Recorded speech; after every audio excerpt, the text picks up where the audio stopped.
Breaking చూస్తున్నాం. నిన్న గుంటూరులో అంబటి రాంబాబు ఇళ్లు, ఇవాళ ఇబ్రహీంపట్నంలో జోగి రమేష్ నివాసం తెలుగుదేశం పార్టీ కార్యకర్తల ఆగ్రహానికి గురయ్యాయి. మాజీ మంత్రి జోగి రమేష్ ఇంటికి తెలుగుదేశం పార్టీ కార్యకర్తలు నిప్పు పెట్టారు. ఎన్టీఆర్ జిల్లా ఇబ్రహీంపట్నంలో తీవ్ర ఉద్రిక్త పరిస్థితి నెలకొంది. జోగి రమేష్ ఆయన కుటుంబం ఇంట్లో లేని సమయంలో ఈ దాడి చోటు చేసుకుంది. తొలుత రాళ్లు రువ్వారు, ఆ తర్వాత తగలబెట్టారు.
నిన్న గుంటూరులో అంబటి రాంబాబు ఇళ్లు, ఇవాళ ఇబ్రహీంపట్నంలో జోగి రమేష్ నివాసం తెలుగుదేశం పార్టీ కార్యకర్తల ఆగ్రహానికి గురయ్యాయి.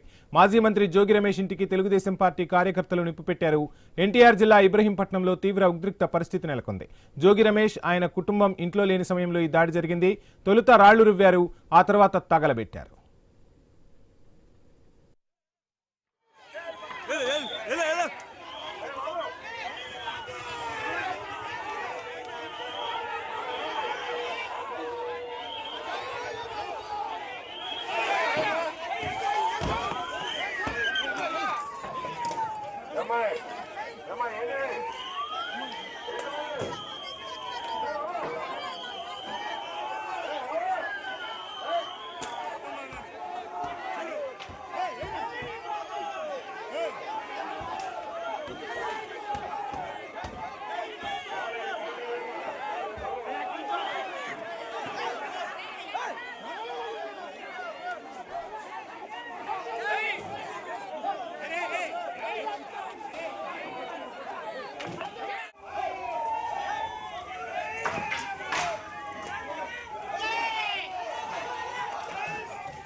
రైట్, ఇక మనం స్క్రీన్ పై చూడొచ్చు. జోగి ఇంటిపై దాడి చేశారు తెలుగుదేశం పార్టీకి సంబంధించిన కార్యకర్తలు అంటున్నారు వైసీపీ శ్రేణులు.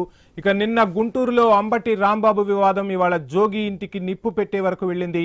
మొత్తంగా ఇబ్రహీంపట్నంలో జోగి రమేష్ నివాసాన్ని తెలుగుదేశం పార్టీ కార్యకర్తలు ముట్టడించారు. టీడీపీ కార్యకర్తలు తమ నాయకుడిపై అనుచిత వ్యాఖ్యలు అంబటి రాంబాబు చేయడంతో ఆగ్రహానికి గురైన పరిస్థితి. మాజీ మంత్రి జోగి రమేష్ ఇంటికి కూడా తెలుగుదేశం పార్టీ కార్యకర్తలు నిప్పు పెట్టారు.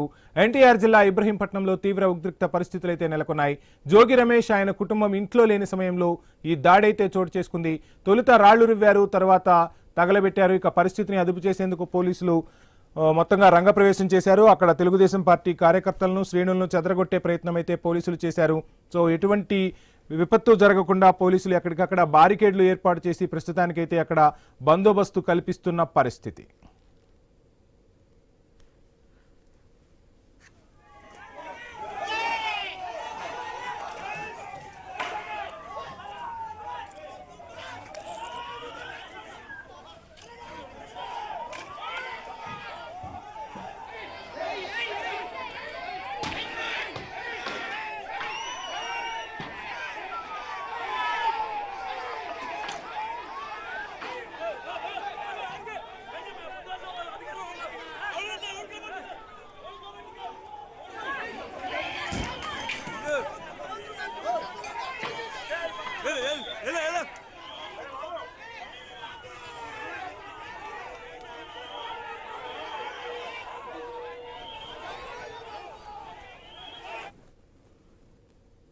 నిన్న గుంటూరులో అంబటి రాంబాబు ఇళ్లు, ఇవాళ ఇబ్రహీంపట్నంలో జోగి రమేష్ నివాసం తెలుగుదేశం పార్టీ కార్యకర్తల ఆగ్రహానికి గురయ్యాయి. మాజీ మంత్రి జోగి రమేష్ ఇంటికి తెలుగుదేశం పార్టీ కార్యకర్తలు నిప్పు పెట్టారు.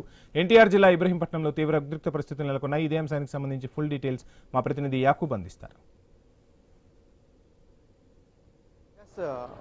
వంశీ, నిన్నటి నుండి పూర్తిగా ఏపీలో కొంత రాజకీయాలు ఉత్కంఠగా మారాయని కూడా చెప్పుకోవచ్చు. ఎందుకంటే నిన్న వైసీపీ పూర్తిగా దేవాలయాల దగ్గర కార్యక్రమాలు చేయడం, ఆ తర్వాత అక్కడ ఉన్న మంత్రులు కొంత వ్యాఖ్యలు చేయడం పూర్తిగా దుమారాన్ని రేపాయి అని కూడా చెప్పుకోవచ్చు. ఈ పరిస్థితుల్లో నిన్న అంబటి రాంబాబు ఇంటి పైన దాడి చేయడం జరిగింది. ఈరోజు సాయంత్రం సుమారుగా 3 గంటల నుండి పెద్ద ఎత్తున టీడీపీ శ్రేణులు ఇబ్రహీంపట్నం రింగ్ వద్దకు చేరుకున్నారు. ఆ తర్వాత ఒక్కసారిగా 5 గంటల సమయంలో 10 నిమిషాల దాకా 5 గంటల సమయంలో ఒక్కసారిగా జోగి రమేష్ ఇంటిపైన దాడికి ప్రయత్నం చేశారు. అయితే పోలీసులు పెద్ద ఎత్తున కంట్రోల్ చేశారని కూడా చెప్పుకోవచ్చు. ఎందుకంటే భారీగా కార్యకర్తలు రావడం, ఈ నేపథ్యంలో పోలీసులు ముందస్తు సమాచారంతో ఎక్కడ ఎటువంటి అవాంఛనీయ ఘటనలు జరగకుండా అయితే కొంతవరకు చేశారని కూడా చెప్పుకోవచ్చు. ఎందుకంటే పూర్తిగా వందలాది మంది కార్యకర్తలు రావటం, ఆ క్రమంలో రాళ్ల దాడితో పాటు పెట్రోల్ బాటిల్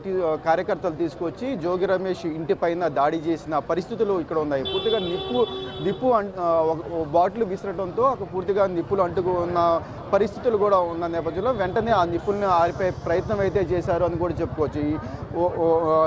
సుమారుగా గంటన్నర సేపు భారీ బందోబస్తు మధ్య పూర్తిగా అయితే కొంతవరకు పోలీసులు కంట్రోల్ చేసిన పరిస్థితి మనం విజువల్లో కూడా చూపించే ప్రయత్నం చేస్తున్నాం. ఇప్పటికి కూడా పూర్తిగా కార్యకర్తలు ఇక్కడ మోహరించారు.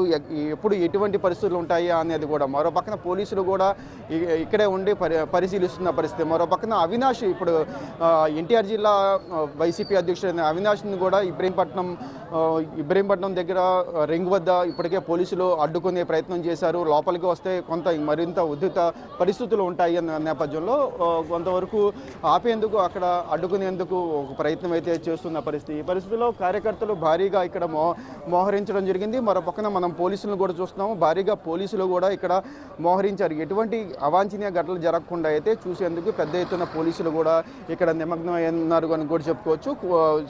ఇక్కడున్న స్టేషన్ సిఐతో పాటు ఎస్ఐలు, అదేవిధంగా ఇక్కడున్న సిబ్బంది పెద్ద ఎత్తున ఇక్కడికి వచ్చి ఇక్కడ పరిశీలిస్తున్న పరిస్థితి కూడా ఇక్కడ ఉంది అని కూడా చెప్పుకోవచ్చు. ఈ పరిస్థితుల్లో ఇంకెవరైనా నాయకులు ఇక్కడికి వస్తే కొంత ఉద్రిక్త వాతావరణం కొనసాగే అవకాశం ఉన్న నేపథ్యంలో నాయకుల్ని కూడా ఇక్కడ పోలీసులు అడ్డుకునే ప్రయత్నం అయితే చేస్తున్నారు. ఇప్పటికే జోగి రమేష్ ఇంటి దగ్గరికి ఎవరు నాయకులు రాకుండా అయితే ఒక ప్రయత్నాలు అయితే చేస్తున్న పరిస్థితి కూడా ఉంది. మనం లోపల పక్కన మరో పక్కన మరోసారి చూపించే ప్రయత్నం చేద్దాము. బిల్డింగ్ పై భాగాన అద్దం, అంటే ఆ అద్దాన్ని పగలగొట్టడానికి సుమారుగా 10 నుండి 15 నిమిషాలు టైం కూడా పట్టిందని కూడా చెప్తున్నారు. 40 నుండి 50 రాళ్లు వేస్తేనే కానీ ఆ అద్దం పగలని పరిస్థితి. ఆ తర్వాత అద్దం పగిలింది. ఆ తర్వాత పెట్రోల్ బాటిల్తో దాడి చేయడం జరిగింది. ఆ క్రమంలో పూర్తిగా అక్కడున్న మెయిన్ గుమ్మం పూర్తిగా కాలిపోయిన పరిస్థితి అయితే ఇక్కడ ఉంది అని కూడా చెప్పుకోవచ్చు. అయితే ఈ దాడికి సంబంధించి నిన్న జరిగిన టెంపుల్లో జరిగిన పూజా కార్యక్రమంలో జరిగిన మాటలు తీవ్ర దుమారం రేగింది. నారా లోకేష్ పైన తీవ్ర వ్యాఖ్యలు జరగడం జరిగింది. ఆ క్రమంలో ఆ వ్యాఖ్యలను బట్టి ఈరోజు ఈ దాడి జరిగిందని కూడా కొంతమంది టీడీపీ శ్రేణులు అయితే చెప్తున్న పరిస్థితి. అయితే వైసీపీ శ్రేణుల వర్షన్ అయితే వేరే విధంగా ఉంది. కొంతమంది నాయకులు ఉన్నారు, వాళ్ళతో మాట్లాడే ప్రయత్నం. ఏంటండి ఈ దాడి ఎందువల్ల జరిగిందంటే ఏం చెప్తారు? ఇంతకుముందు జోగి రమేష్ గారు నిరసన దళితంగా లేరు చంద్రబాబు నాయుడు ఇంటికి. అదేవిధంగా నిన్న అంబటి రాంబాబు గారు, విడుదల రజనీ గారు గురించి ఈ విధంగా దాడులు చేశారు కాబట్టి జోగి రమేష్ గారు కూడా నోరెత్తున్నాడు. 80 రోజులు జైల్లో ఉంచినా కానీ ఈయన ఆగట్లా, ఏదో రకంగా ఆగాలి, అవునా? అదేవిధంగా ఈరోజు జోగి రమేష్ గారి ఇంటికాడికి వచ్చి ఆయన లేని పక్షంలో దాడి చేసి ఈ విధంగా దోషణం చేసి ఇల్లు మొత్తం కూడా ఆగభాగం చేశారు. ఇది పద్ధతి కాదు. దీన్ని మాత్రం వైఎస్ఆర్ కాంగ్రెస్ పార్టీ మొత్తం కూడా దీన్ని ఖండిస్తుంది. అదేవిధంగా రెడ్ బుక్ రాజ్యాంగం అంటున్నారు. ఈ రెడ్ బుక్ రాజ్యాంగం అనేది ఇది కరెక్ట్ కాదు. ఇది ఎప్పుడు ఎల్లకాలం ఎట్లాగా ఉండదో రాబోయే రోజుల్లో తగిన బుద్ధి చెప్తారు. ప్రజలందరూ కూడా ఇప్పటికీ కూటమి ప్రభుత్వం అందరూ కూడా కూటమి ప్రభుత్వాన్ని చాలా వాటికి ఫెయిల్ అయిపోయింది. చాలా వాటికి దీన్ని తీవ్రంగా మేము ఖండిస్తున్నాం. కొంతమంది మహిళలు కూడా ఉన్నారు. అమ్మ చెప్పండి, జోగి రమేష్ గారు మాజీ మంత్రి, ఆయన లేని సమయం చూసుకొని ఈ దాడి జరిగిందంటారా? అవును సార్, ఖచ్చితంగా జరిగిందనే చెప్పాలి. ఎప్పటి నుంచి అంటే దాదాపు వీళ్ళు 2 గంటల నుంచి కూడా అడ్ రోడ్లోనే ఒక గ్యాంగ్గా ఉన్నారు. సరే పోలీసులు ఉన్నప్పుడు వాళ్ళని అక్కడి నుంచి అక్కడే పంపించాలి కదా. ఇక్కడ దాడి జరుగుతుందని కూడా మేము పోలీసులకు సమాచారం ఇచ్చినప్పుడు వాళ్ళు ఎంతమంది వచ్చారు సార్? 6గురే వచ్చారు. మేము ఇక్కడే నుంచి ఉన్నాం. దాడి జరగకముందు ఒక 10 నిమిషాల ముందు మేము ఇక్కడే ఉన్నాం. 6గురు పోలీసులు వచ్చి 1000 మందిని ఎలా ఆపుతారు? వాళ్ళకి తెలీదా? పోలీసు వాళ్ళకి తెలీదా దాడి ఇలా జరుగుతుందని? మేము లోపల సుమారు 30-35 మంది వరకు మేము లోపల ఉన్నాం. ఆడవాళ్ళు ఉన్నాం, మగవాళ్ళు ఉన్నాం. ఏదైనా సరే ఆ తలుపులు అనేవి గట్టిగా లేకపోతే ఈ దాడిలో ఏవైనా జరిగితే ఇక్కడ అనకూడదు, కానీ ఆంధ్రప్రదేశ్ని, ప్రశాంతంగా ఉన్న ఆంధ్రప్రదేశ్ని రక్తాంధ్రప్రదేశ్గా చేస్తున్నారు. లడ్డూలో కల్తీ జరగలేదని చెప్పి ఆయన వెళ్ళి చెప్పారు. దానికి తప్ప నిజంగా నేను మా రమేష్ అన్న ధైర్యానికి సెల్యూట్ చెప్తున్నాను. ఏ నోటితో అయితే కల్తీ జరిగిందని వాగారో ఆ కుటుంబ ప్రభుత్వం వాళ్ళతోనే దేవాలయాలు కడిగించే సత్తా ఉన్న గట్స్ ఉన్న మగాడు ఎవరని అంటే మా రమేష్ అన్న. వాళ్ళే వెళ్ళి కడిగారు నిజంగా దేవాలయాలు. ఒక మనిషి లేనప్పుడు ఈ విధంగా దాడి చేశారు. సరే వీళ్ళు పొందే ఆనందం ఎంతసేపు ఉంటుంది? ఇప్పుడు ఉంటుంది. రేపు అనే ఈ రోజు అయిపోతుంది సార్. ఈ రోజు ఇక్కడితో అయిపోదు కదా, రేపు అనే రోజు వస్తుందిగా. మరి అప్పుడు వాళ్ళ పరిస్థితి ఏంటి? అధికారం అనేది ఎల్లకాలం ఉండదు. రోజులు మారుతున్నాయి. వాళ్ళు చేశారు. 24 గంటలంతా అయిపోయింది. వాళ్ళకి నచ్చిన ఛానల్లో వాళ్ళే వేరే విధంగా చెప్పుకుంటారు. అదిగోండి పోలీసులు అందరూ ఇప్పుడు వచ్చారు. దాడి జరిగిన సమయంలో పోలీసులు కూడా ఎవరు లేరు. వాళ్ళందరూ ఇప్పుడు ఏదో వచ్చారు. ఎందుకంటే ఏదో కవర్ చేసుకొని ఎదుటి చేసుకొని వైసీపీ నాయకులు కూడా వస్తున్న పరిస్థితి కూడా ఉంది. అవినాష్, జిల్లా అధ్యక్షులైన అవినాష్ కూడా ఇక్కడ వస్తున్న నేపథ్యంలో ఇబ్రహీంపట్నం రింగ్ దగ్గర కూడా ఆపారు. ఇది ఎలా చూస్తారు? అదే సార్, అన్యాయం మీద గొంతెత్తే ప్రతి ఒక్కరిని అణగదొక్కాలనుకున్నదే కూటమి ప్రభుత్వం యొక్క ముఖ్య ఉద్దేశం. ఏదో తొక్కేద్దాం ఎవరినోరంటే నిజంగా మా వైసీపీ వాళ్ళందరికీ నేను సెల్యూట్ చెప్తున్నాను. ఎవరు కూడా ఇక్కడ నుంచి కనీసం అడుగు కూడా బయటకు వెళ్ళట్లేదు. దాడి జరగముందు కూడా మేము ఇక్కడే ఉన్నాం, దాడి జరిగిన తర్వాత కూడా ఇప్పుడు ఇక్కడే ఉన్నాం. మేము ఎక్కడికైనా సరే బయటకు ఇలా అడుగు పెట్టామా, కదిలేమా? లేదు కదా. తెలుస్తుందా వాళ్ళకి మాకు ఎంత దమ్ముందో? ఆడవాళ్ళం మేము ఇంత గట్టిగా మాట్లాడితే మరి మా మగవాళ్ళు ఇంకెంత గట్టిగా మాట్లాడతారు? వైసీపీ జెండా పట్టుకున్న ప్రతి ఒక్కరిలో కూడా భయం అనేది లేదు.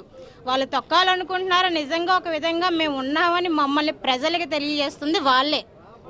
ఇది ఓవరాల్గా చూసుకుంటే మరో పక్కన పోలీసులు కూడా పెద్ద ఎత్తున ఇక్కడ మోహరించిన పరిస్థితి, అది కూడా మనం విజువల్లో చూపించే ప్రయత్నం చేద్దాము. ఈ పక్కన పూర్తిగా అంటే ఇంకెవరైనా ఇక్కడ నాయకులు వస్తారేమో అని వాళ్ళు ముందస్తు చర్యలో భాగంగా పూర్తిగా అడ్డుకునేందుకైతే పోలీసులు అయితే చేస్తున్న పరిస్థితి. ఏదైనప్పటికీ ప్రస్తుతం రాజకీయాలు ఏపీలో రాజకీయాలు వేడెక్కాయని కూడా చెప్పుకోవచ్చు. ఒక పక్కన అంబటి రాంబాబు, మరో పక్కన జోగి రమేష్ ఇంటి మీద ఈరోజు టీడీపీ కార్యకర్తలు దాడి చేశారు. పూర్తిగా కొంతవరకు ఆస్తి నష్టం అయితే జరిగిందని కూడా చెప్పుకోవచ్చు. ఈ పరిస్థితుల్లో రాజకీయాలు రేపటి నుండి ఏ విధంగా మలుపు తిరుగుతాయి అనేది కూడా చూడాలి.